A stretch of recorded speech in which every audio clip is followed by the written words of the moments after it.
사랑의 하나님 아버지, 여전히 어려운 가운데, 불안한 가운데 오직 주님께 예배 드리는 것에 갈망하여 이 자리 가운데 나왔사오니 주님 예배 받아 주시옵소서. 전해지는 말씀 가운데 하나님께서 우리에게 하시는 말씀 한 톨도 그냥 떨어뜨리지 않도록 온전히 주님께서 역사하여 주시옵소서. 감사드리옵고 다시 오실 예수 그리스도의 이름으로 기도하옵나이다. 아멘.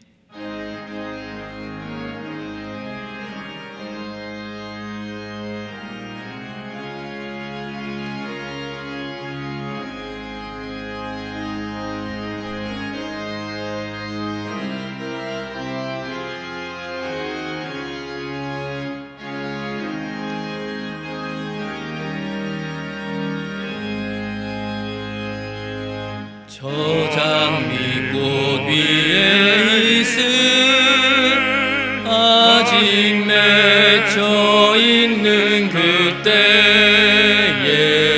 귀에 은은히 소리 들리는 그 음성 분명하다. 주님 나와 동행을 하면서 나를 친구 삼으셨네. 우리 서로 받은 그 기쁨은 알 사람이 없도다. 그 청아한 주의 음성 은은새도 잠잠케 한다. 내게 들리던 주의 음성이 늘 귀에 생생하다. 주님 나와 동행을 하면서 나를 친구 삼으셨네. 우리 서로 받은 그 기쁨은 알 사람이 없도다. 밤 깊도록 동산 안에 함께 있으려 하나. 괴로운 세상에 할 일 많아서 날 가라 명하신다. 주님 나와 동행을 하면서 나를 친구 삼으셨네. 우리 서로 받은 그 기쁨은 알 사람이 없도다.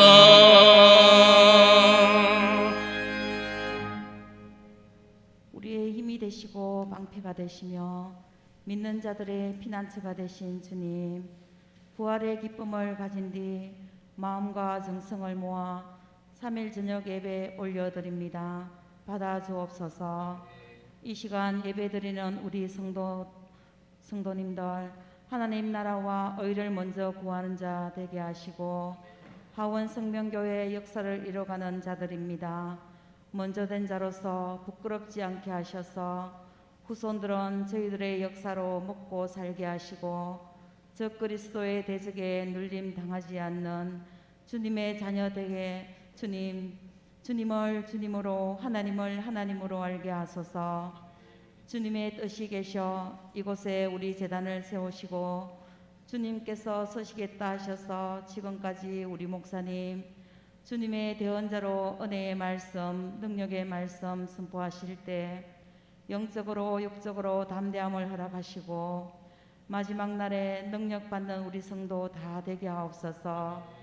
부교육장님께도 같은 은혜 내려주셔서 우리 교회가 말씀의 터 위에 바로 서게 하옵소서. 주님, 이 나라가 한국 교회가 병들어가고 있습니다. 의사 되시고 주인 되신 주님, 나라를, 이 땅의 교회들을 화해시키시고 회복시키시고 고쳐주셔서 주님이 이끄시는 그런 나라 되게 하옵소서. 온 세계가 코로나로 덮어 힘들어하고 있습니다.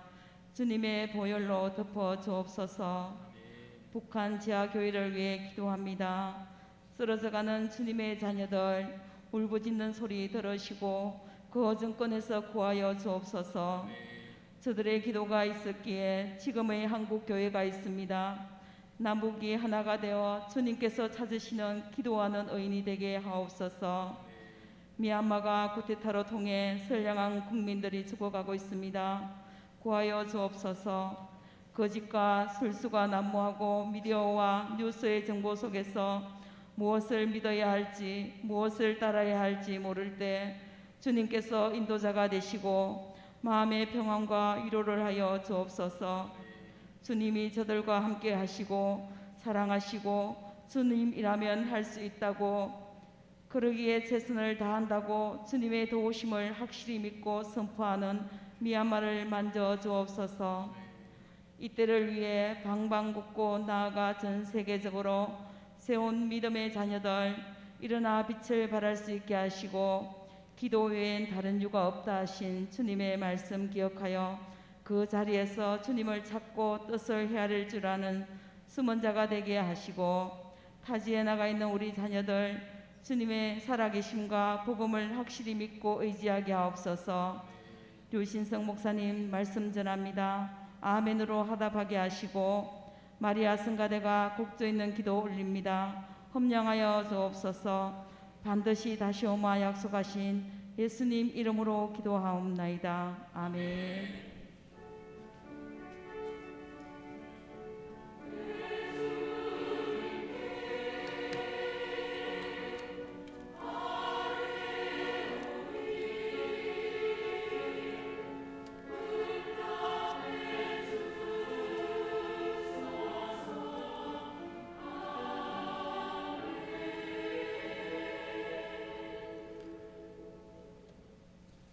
찾으실 말씀 창세기 14장 17절부터 24절까지 말씀입니다.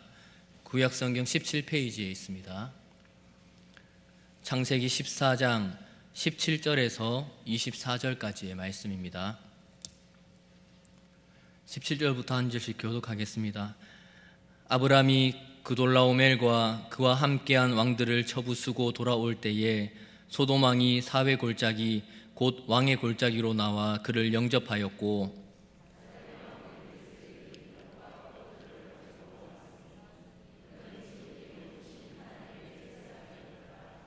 그가 아브람에게 축복하여 이르되 천지의 주제이시오 지극히 높으신 하나님이여 아브람에게 복을 주옵소서.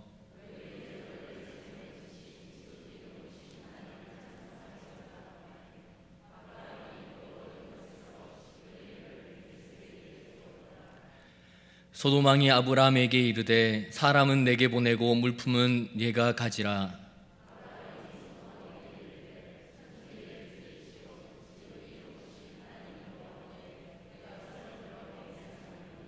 내 말이 내가 아브람으로 치부하게 하였다 할까 하여 내게 속한 것은 실 한 오락이나 들매끈 한 가닥도 내가 가지지 아니하리라. 오직 젊은이들이 먹은 것과 나와 동행한 아넬과 에스골과 마므레의 분깃을 제할지니 그들이 그 분깃을 가질 것이니라. 아멘. 마리아 찬양대 찬양하겠습니다.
아멘. 언제서나 어디서나 인도하시는 하나님만 의지하여 승리하시는 모든 성도님들 되시기를 바랍니다. 오늘 본문의 앞부분을 살펴보면 아브라함이 롯을 구하기 위해 메소포타미아 지역의 4개의 연합군을 공격하게 됩니다. 그것도 집에서 훈련시킨 고작 318명의 개인 사병을 데리고 적을 공격합니다. 어떠한 적입니까? 가나안을 공격해서 가나안 전 지역에서 승리를 거두고 돌아가는, 포로들을 이끌고 돌아가는 4개의 연합군을 공격합니다. 인간적으로 생각하면 도저히 이길 수 없는 무모한 전쟁 같지만 결국 이기고 돌아오게 됩니다. 그래서 오늘 말씀은 승리한 아브라함이 전쟁에 이기고 돌아왔을 때 어떠한 일이 일어나는지를 보여주는 본문이라고 생각하시면 됩니다. 그러면 지금까지 오늘 본문에까지 이 아브라함의 형편이 어떠했습니까? 사실 아브라함이 일반인 중에서는 그래도 사병을 육성할 정도로 부자였기는 하지만 사실 가나안에서가 입지가 그렇게 좋지만은 않았습니다. 그냥 나그네와 같이 다른 나라에서 온 뜨내기와 같은 존재였다고 할 수 있습니다. 무엇을 보면 알 수 있습니까? 정착지를 항상 옮겨 다니는 것을 보면 알 수 있습니다. 목축을 하기 때문에 옮기는 것이 아니라 좀 가뭄이 드니까 어떻게 했습니까? 애굽에까지 내려갔다가 올라오기도 하고, 조금 재산이 많아지니까 일반인 중에서는 부자라고 할 수 있지만 적과 꿀이 흐르는 땅이라고 들어왔는데 그럼에도 불구하고 자신의 모든 가축을 온전히 먹일 장소가 없는, 자신과 조카가 그 지역에서 함께 살 수 없었다 하는 것은 정치적으로 좋은 땅에서 지낼 수밖에 없는 좁은 입지를 가진 상황이었다고 밖에는 할 수 없습니다. 그런데 오늘 본문의 일을 계기로 이 아브라함의 입지가 완전히 달라집니다. 아브라함은 외부에서 들어온 이방인에서 그 지역의 여러 나라를 구한 구국의 영웅이 되었습니다. 패배한 소돔과 고모라 지역의 5개의 연합군이 다스리는 지역에 살던, 전쟁에 패해서 포로로 끌려간 사람들과 재물을 다시 찾아오는 엄청난 승리를 성취했습니다. 이제 아브라함은 가나안 땅에서 이전과는 완전히 다른 입지를 가지게 되었습니다. 하나님의 사람으로 세상 가운데에 엄청난 존귀와 영광을 얻게 되는 큰 사건이었습니다. 그것이 오늘 본문 17절에 잘 나와 있습니다. 17절을 함께 읽어보겠습니다. 아브라함이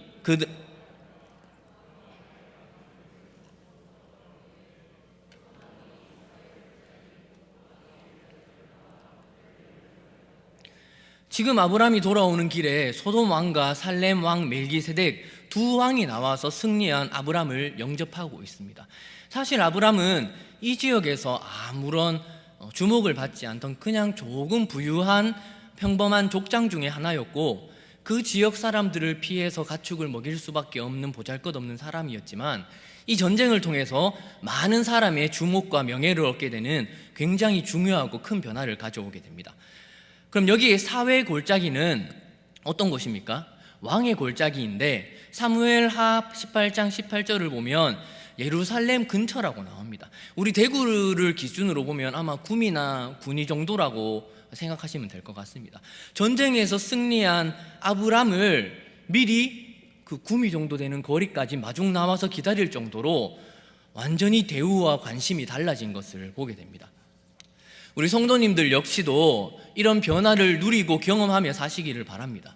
지금 힘들고 어렵다고 하더라도 끝까지 말씀대로 살고 아브람과 같이 믿음을 지키고 살아간다면 언젠가 존귀함을 얻게 됨을 알고 경험하시고 살아가시기를 바랍니다. 그렇게 아브람은 승리하고 금이 환양을 하게 됩니다. 그럼 한번 솔직히 생각해 보시기 바랍니다. 만약에 내가 이런 상황이라면 어떤 마음이 들었겠습니까? 살짝 흥분하고 뿌듯해서 보람되지 않겠습니까?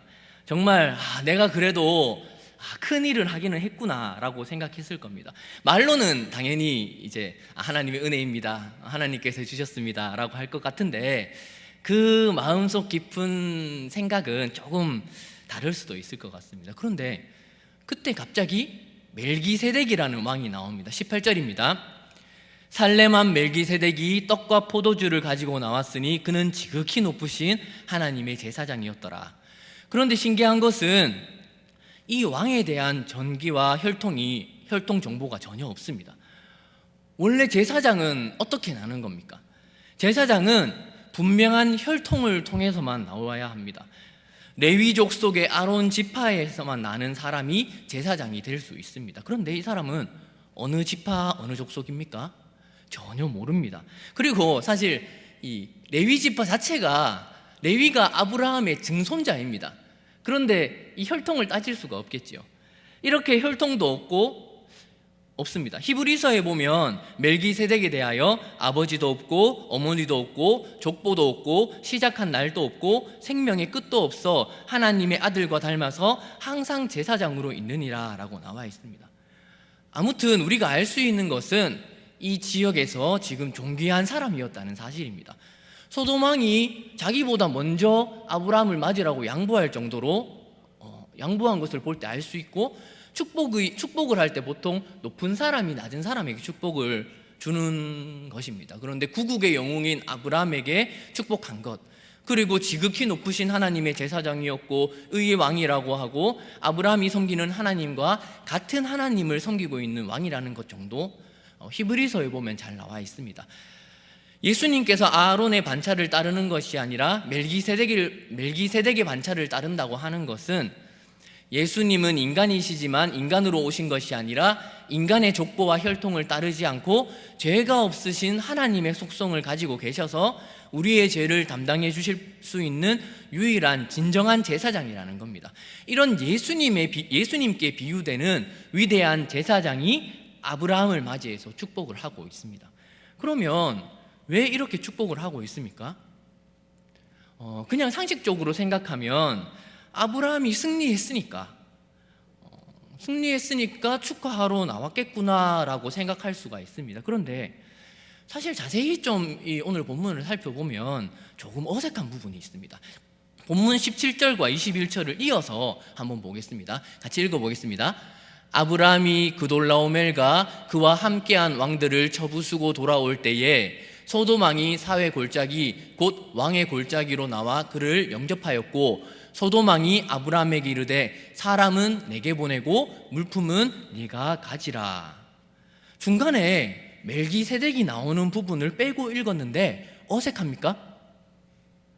그렇게 어색하지 않습니다. 소돔 왕이 사회 골짜기에 나와서 아브라함을 영접하였고 그렇게 금이 환영한 아브라함에게 소돔 왕은 사람만 돌려보내주고 얻은 전림품은 아브라함에게 다 가지라고 합니다. 이렇게만 보면 그렇게 어색하지 않습니다. 보통 그래서 성경 비평학자들이 성경에 대해서 이제 이런 본문들이 나오면 후대에 와서 끼워 넣었다라고 이야기하는 경우가 있습니다.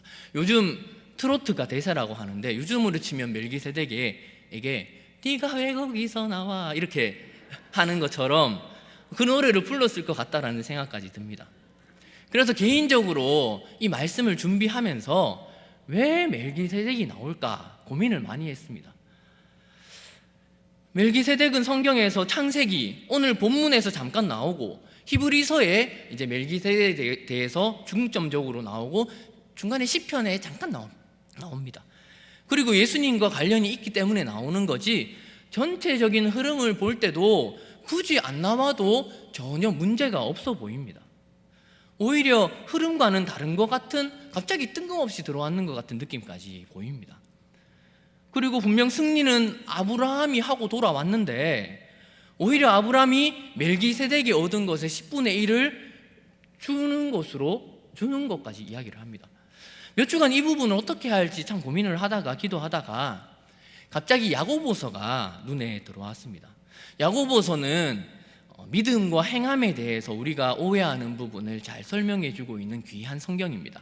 그런데 이 야고보서를 잘못 보면 몇 가지 오해할 여지가 있습니다. 대표적으로 잘못 본 사람이 루터가 있습니다. 루터는 야고보서를 지푸라기와 같은 서신이라고 할 정도였습니다.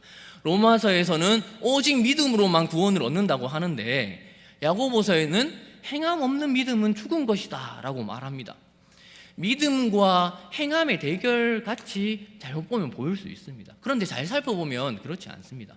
칼빈은 그런 루터의 말을 듣고 루터가 이 성경 야고보서를 좀 덜 읽었다라고 이야기를 했다고 합니다.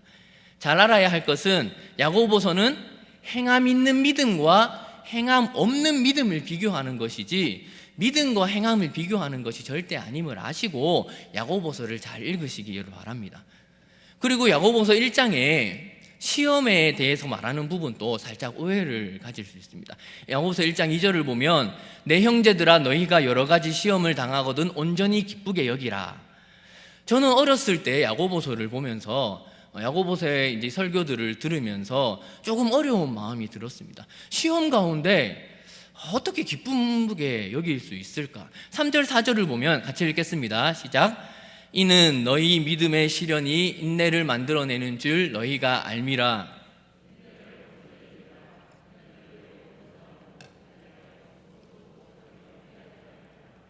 맞는 말이긴 한데 믿음의 시련을 온전히 이루고 조금도 부족함이 없는 사람이 되는 것이 당연하다는 느낌이 들어서 어린 마음에 나를 바라보니까 내 모습을 보니까 온전하지도 않고 부족함 덩어리라고 생각했던 저였기 때문에 마음에 어려움이 생겼었습니다.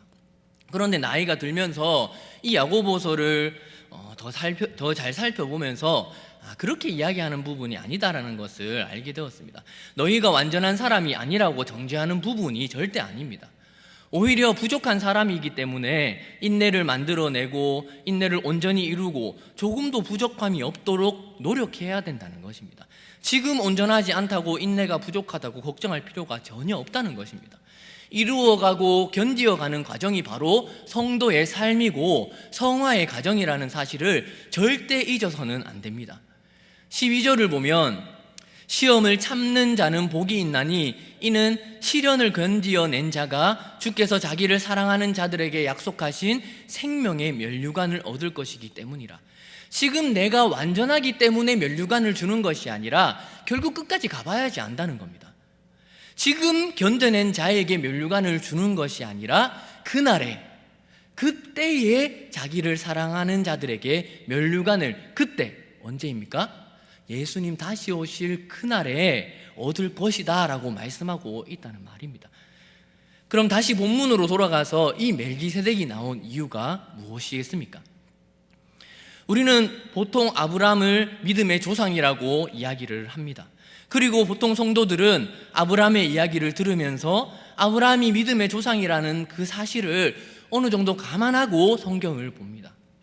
대표적으로 아들 이삭을 바치는 내용을 어떻게 봅니까? 우리 중에 아무도 아브라함이 아들 이삭을 바치는 모습을 보면서 이상하다고 생각하지 않습니다. 오히려 대단하다, 잘한다 라고 생각합니다. 그런데 이 말씀을 들으면서 내 아들도 하나님께 바쳐야 되겠다, 산으로 올라가서 번제를 드려야 되겠다, 그렇게 생각하지 않습니다. 그저 나도 아들을 내 것으로 생각하지 말고 살아야 되겠다라고 정도로 생각하지 절대 그대로 적용하지 않습니다. 사실 이제 그대로 적용해서 산에 올라가시면 절대 안 됩니다. 그런데 반대로 생각해서도 안 된다는 말입니다. 아브라함이 믿음의 조상이니까, 선민 이스라엘의 조상, 엄청난 사람이니까 그렇지 나랑은 다르다, 그렇게 생각하면 안 된다는 말입니다. 그럼 여기서 멜기세덱이 나온 것과 이것이 무슨 연관이 있습니까? 그럼 다르게 한번 보겠습니다. 왜 하나님께서 아브라함에게 멜기세덱을 먼저 맞이하게 보냈겠습니까? 그 이유가 야고보서와 연관이 있습니다. 아브라함이 승리할 수 있는 그 이유가 무엇입니까? 아브라함이 대단하여서 미리 해안을 가지고 한 부족의 족장 정도임에도 불구하고 사병을 육성하여서 미리 미래를 대비하였기 때문이겠습니까? 오히려 사병 318명이 없으면 안전을 대비할 수 없을 정도로 가나안의 외세의 핍박과 어려움 가운데 살아갔다고 생각해야 합니다. 그렇게 약한 한낱 족장에 불과하여 그 지역에서 온전히 정착하지 못하고 가뭄과 식량 문제로 언제 어디로 이동해야 될지 알 수 없는 삶을 살아가는 아브라함을 하나님께서 하나님의 백성을 구하기 위해 용기와 지혜를 주셔서 4개의 연합군을 물리치고 조카를 구하고 같은 지역의 백성들을 구해올 수 있게 해주셨다는 말입니다. 그러면 그것이 아브라함이 잘해서 가능한 겁니까? 아브라함이 뭔가 능력이 있어서 가능한 겁니까? 아니면 하나님께서 도와주셨기 때문에 가능한 것이겠습니까? 야고보서 1장 9절 10절을 보겠습니다. 시작. 낮은 형제는 자기의 높음을 자랑하고 부한 자는 자기의 낮아짐을 자랑할지니 이는 그가 풀의 꽃과 같이 지나감이라. 하나님께서는 아브라함을 온전히 사랑하시기에 그가 자기의 높음을 자랑하는 낮은 형제가 되기보다 자기의 낮아짐을 자랑하는 풍성한 자가 되기를 바라셨습니다. 즉 멜기세덱이 나온 이유는 우리가 보기에는 이 아브라함이 대단해 보이지만 여전히 부족한 인간인 아브라함이 온전하고 구비하여 조금도 의심하지 않는 자가 되게 해주시기 위해서입니다. 세상의 유혹 가운데 특별히 승리의 상황 가운데 오는 시험을 이길 수 있는 힘을 주시기 위함임을 아시는 성도님들 되시기를 바랍니다. 우리 성도님 요즘에 살아가기 어떠하십니까? 보통은 대부분 힘들 겁니다. 하지만 오히려 이런 코로나의 시기에 오히려 그 전보다 더 잘 되는 사람들도 많습니다. 특별히 주식이나 부동산 등으로 부자가 되고 요즘 이슈가 많잖아요. 서민 갑부들도 생각보다 훨씬 많은 세상입니다. 그런데 그런 상황 가운데 예수님을 믿는 하나님의 자녀들은 어떠한 자세를 가지고 살아야 하겠습니까? 그래서 이 본문은 고난의 순간뿐 아니라 승리와 이김의 상황 가운데서 그리스도인들의 우리의 삶의 초점을 어디에 두라고 하시는지 하는 말씀 본문이라고 할 수 있습니다. 우리가 무언가 일이 잘 되고 큰 승리와 이김을 경험하고 나면 우리는 인간이기 때문에 나의 영광으로 돌리는 것이 우리 인간의 속성입니다. 하지만 살렘 왕이라는 위대한 하나님을 섬기는 위대한 왕이 나와서 이것이 누구로부터 비롯된 것인지를 명확하게 하고 있습니다. 18절에서 20절을 다시 한번 읽어보겠습니다. 살렘 왕 멜기세덱이 떡과 포도주를 가지고 나왔으니 그는 지극히 높으신 하나님의 제사장이었더라. 그가 아브라함에게 축복하여 이르되 천지의 주제이시오 지극히 높으신 하나님이시여 아브라함에게 복을 주옵소서. 너희 대적을 내 손에 붙이신 지극히 높으신 하나님을 찬송할지로다 하매 아브라함이 그 얻은 것에서 10분의 1을 멜기세덱에게 주었더라. 지극히 높으신 하나님의 제사장이 멜기세덱이 승리하고 돌아오는 아브라함을 맞으러 떡과 포도주를 가지고 나왔습니다. 그런데 조금 이상하죠? 아브라함을 축복하고 찬양해야 되는데 누구를 찬양하고 있습니까? 아브라함에게 축복하고 있기는 한데 아브라함에게 복을 주시는 분이 누구라고 하나요? 19절에는 하나님은 천지의 주제시고 지극히 높으신 분이라고 하나님을 먼저 찬양하고 높여드립니다. 그리고 그 대적을 아브라함의 손에 붙여서 이기게 하신 분이 바로 지극히 높으신 하나님이라고 아브라함이 아니라 하나님을 찬양한다고 말하면서 축복하고 있습니다. 그렇게 아브라함을 축복하는 자리에서 하나님을 찬양하고 그 찬양을 들은 아브라함은 하나님께 감사함으로 11조를 드리게 됩니다. 좀 이상하지 않습니까? 아브라함을 축복하는 자리에서 이 장면을 통해서 오히려 하나님을 높이고 있는 아브라함의 모습을 보여줍니다. 우리는 어떻습니까?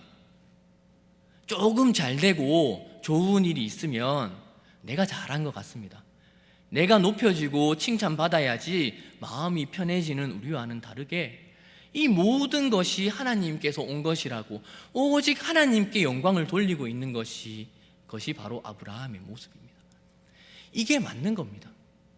이것이 아브라함이 하나님의 사람으로 인생을 살아가는 방법이었습니다. 하나님께 칭찬받는 믿음의 조상으로서의 참된 모습입니다. 잠깐 자신의 영광이라고 착각할 수 있는 아브라함에게 하나님께서는 거룩한 의의 왕을 보내주셔서 아브라함의 노력과 힘으로 한 것이 아니라 높으신 하나님께서 하신 것이라는 명확한 증거를 보여주시는 것입니다. 혹시나 인간적인 생각으로 이 전쟁의 승리가 하나님이 아니라 아브라함 스스로 집에서 열심히 육성한 318명을 잘 훈련시켜서 가능해진 것이다 라고 착각하지 않도록 주신 시험이라는 것입니다. 오늘 모인 성도 여러분들은 혹여나 세상 가운데 승리가 있다면, 이김이 있다면 정확히 그것이 누구로부터 인한 것인지에 대한 명확한 인식을 하시면서 살아가시기를 바랍니다. 뭔가 좋은 일이 있을 때 그 사이에 뭔가 뜬금없는 일들이 일어난다면 이 일이 있게 하시는 것이 누구로부터 일어나는 것인지, 모든 일이 하나님으로부터 일어났다는 사실을 알려주시는 하나님의 시험이시는 않을까라는 것을 잘 살피시고 사시기를 바랍니다. 그럼 무엇을 보면 이 사실을 분명하게 알 수 있습니까? 멜기세덱 다음에 나오는 부분을 보면 알 수 있습니다. 이 다음에 누구가 나옵니까? 무슨 왕이 나옵니까? 소돔 왕이 나오죠. 이 소돔 왕은 아브라함에게 사람들만 다시 되찾아온 사람들만 보내고 되찾은 재물들은 가지라고 이야기합니다. 어찌 보면 이 소돔 왕의 말이 왕이 겸손하게 양보하는 것이다 라고 생각할 수 있고 그렇게 보입니다. 그런데 이 소돔 왕의 속내를 잘 살펴봐야 합니다. 겉으로는 아브라함에게 선처하는 것처럼 보이지만 오히려 자신의 입지를 유지하는 계략과도 같습니다. 왜냐하면 이 소돔 왕이 이 말을 할 수 있는 처지가 아닙니다. 소돔 왕은 전쟁에서 패해서 아무것도 없는 상황입니다. 왕으로서의 체면과 권위를 모두 잃어버린 상황입니다. 적의 공격에 백성을 구하기는커녕 오히려 도망가다가 구덩이에 빠져버리고 산으로 도망친 왕이었습니다. 그런데 오히려 아브라함에게 왜 이 재물을 양보하는 것이겠습니까?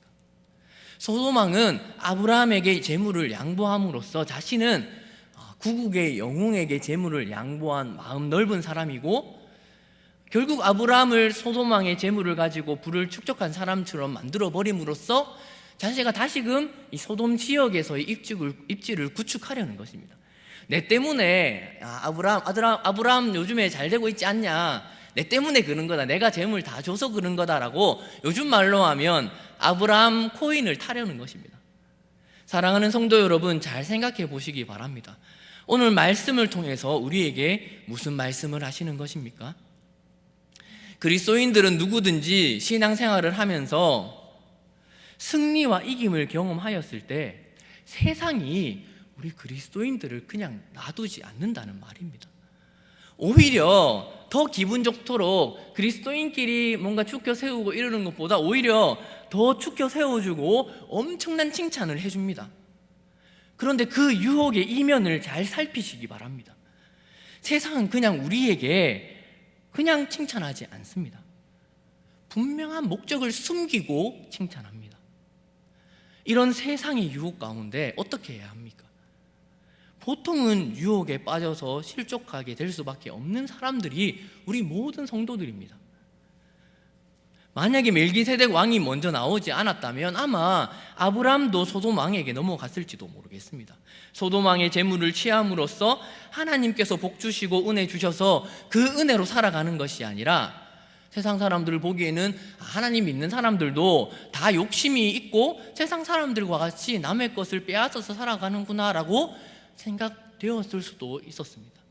그러나 아브라함은 먼저 멜기세덱을 통하여서 하나님께 예배하고 이 모든 승리가 하나님으로부터 인한 것임을 인식하여 소돔함으로부터 인하여 세상으로 인하여 얻은 복이라고 생각할 여지 자체를 없애버렸습니다. 신앙생활하면서 이런 사람을 꼭 봅니다.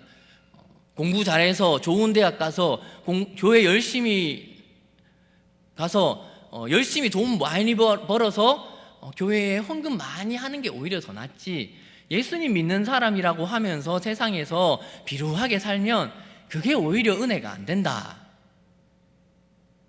그런데 그게 맞나요? 만약에 그 목표를 이룬다면 하나님께 더 영광을 돌릴까요? 지금 그 작은 일에도 헌신하고 하나님을 선택하지 못하는데 승리 이후에 세상에 축혀 세움 받은 그 이후에 절대로 다시 돌아올 수 없습니다.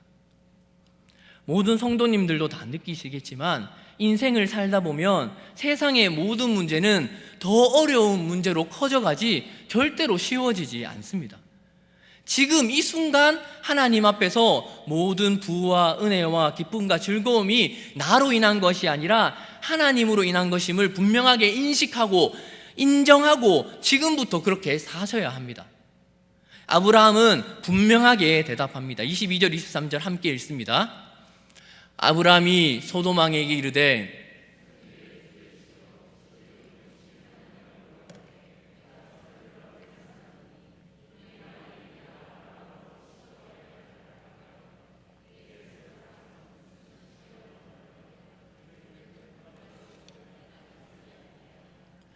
아브라함이 가진 모든 축복이 하나님 아닌 것으로 된 것이 없다고 결단하고 아예 다른 것은 차단하는 것입니다.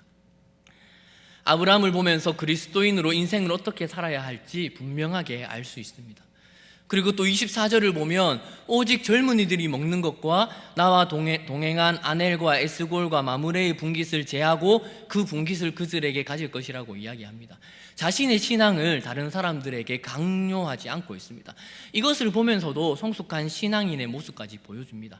신앙생활을 하면서 나의 영적 행위들을 다른 사람에게 강조하는 것이 아니라 배려하고 살아가고 있습니다. 고린도전서에 나는 술이나 우상의 제물을 먹는 문제에 대해서 자유롭지만 그들 약한 자들을 위해서 먹지 않겠다고 말한 바울처럼 말입니다. 우리 모든 화원 성명의 모든 성도님들은 정말 하나님을 믿는 백성으로 사시기를 바랍니다. 우리가 누리고 있는 모든 것들은 하나님으로부터 비롯된 것입니다. 절대 세상 것들이 영향을 미칠 수 없습니다. 코로나로 인하여서 어렵고 힘들 수도 있지만 모든 일이 하나님의 섭리 아래에서 이루어지는 것을 믿고 확신하고 사시는 성도님들 되시기를 바랍니다. 그래서 어렵다 힘들다 하고 불평불만만 하고 사시는 것이 마시고 나그네와 같은 삶을 살았지만 세상 가운데 분명하게 그리스도인으로서 하나님의 백성으로서의 정체성을 지키고 살아가서 복을 받았던 아브라함처럼 온전히 주님만을 인정하며 사시는 모든 성도님들 되시기를 주님의 이름으로 축원합니다. 사랑에 많으신 하나님 아버지, 이 시간 승리하고 돌아오는 아브라함을 통하여서 그리스도인으로서 이 세상을 어떻게 살아가야 할지 봤습니다. 코로나로 인하여서 어렵고 힘든 세상 가운데 승리를 거둘 때도 있고 어려움을 거둘 때도 있지만 어느 때든지 오직 모든 것이 하나님으로부터 인한 것임을 기억하며 살아가는 모든 성도님들 될 수 있도록 주님 도와주시고 은혜 내려 주시옵소서. 그래서 세상에서 칭찬해주는 그 칭찬의 유혹에 넘어가지 않도록 온전히 주님께서 우리에게 멜기세덱을 때때마다 보내주셔서 그 하나님께 찬양하고 모든 영광 하나님께 돌려드리는 우리 화원성명교회의 모든 성도들 될 수 있도록 주님 은혜 내려 주시옵소서. 감사드리옵고 다시 오실 예수 그리스도의 이름으로 기도하옵나이다. 아멘.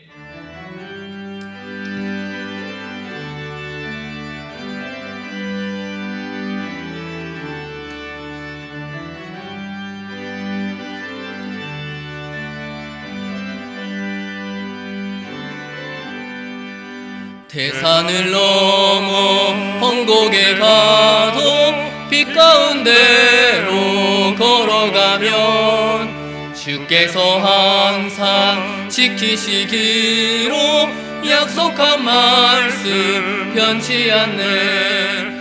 하늘의 영광 나의 맘속에 차고도 넘쳐 할렐루야를 힘차게 불러 영원히 주를 찬양하리. 캄캄한 밤에 다닐지라도 주께서 나의 길 되시고 나에게 밝은 빛이 되시니 길 잃어버릴 염려 없네. 하늘의 영광 나의 맘속에 차고도 넘쳐 할렐루야를 힘차게 불러 영원히 주를 찬양하리. 광명한 그 빛 마음에 받아 찬란한 천국 바라보고 할렐루야를 힘차게 불러 날마다 빛에 걸어가리. 하늘의 영광 나의 맘속에 차고도 넘쳐 할렐루야를 힘차게 불러 영원히 주를 찬양하리. 11조 드린 성도 있습니다. 기도하겠습니다. 사랑이 많으신 하나님 아버지, 승리한 이후에 승리를 내 것으로 인한 것이 아니라 오직 하나님의 것이라고 인정한 아브라함처럼 자신의 것이 오직 하나님의 것이라고 인정하며 주님께 10분의 1로 드린 성도의 마음을 주님께서 기억하시고 그에게 주실 큰 은혜와 복을 온전히 100배로 주님께서 채워 주시옵소서. 감사드리옵고 다시 오실 예수 그리스도의 이름으로 기도하옵나이다. 아멘. 지금은 우리 주 예수 그리스도의 은혜와 우리 하나님 아버지의 사랑하심과 성령님의 위로하심이 내가 받는 모든 축복과 모든 승리가 나로 인한 것이 아니라 오직 천지의 주제이신 하나님으로 인한 것임을 믿고 고백하는 모든 성도들과 그 가족 머리 위에 지금으로부터 영원토록 함께 있을지어다. 아멘.